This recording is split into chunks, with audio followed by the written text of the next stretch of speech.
Dünyanın bir sıra ölkələri artıq yağan qardan əziyyət çəkir. Birləşmiş Ştatlar və Rusiya yağan qar ciddi fəsadlar törədib. Skandinaviya ölkələrində müşahidə olunan qasırğa isə evləri işıqsız qoyub. Amerika Birləşmiş Ştatlarının mərkəzi qərb ştatlarında qarlı hava həyatı iflic edib. Ən çətin vəziyyət Cənubi Dakota ştatında müşahidə olunur. Burada 25 santimetrədək qar yağıb. Yollarda hərəkət qeyri-mümkün olub. Bölgədə onlarla məktəb bağlanıb.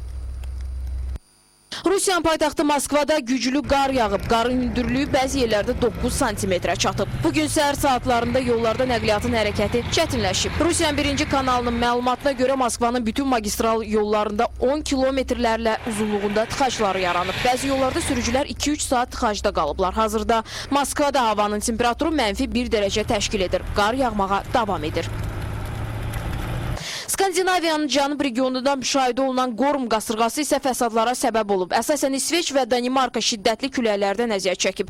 İsveçin Laholm şəhərində sürəti saatda 130 kilometrə çatan külək elektrik şəbəkələrini sıradan çıxarıb. Şəhər rəhbərliyi azı 75 min evin işıqsız qaldığını bildirib. Qasırğa yüzlərlə evin damını uçurub, ağacları aşırıb, avtomobillərə ziyan vurub. Vəziyyətlə əlaqədar İsveçlə Danimarka arasında körpü nəqliyyatının fəaliyyəti dayandırılıb. Həmçinin qatarlar da bir müddət fəaliyyət göstərməyiblər.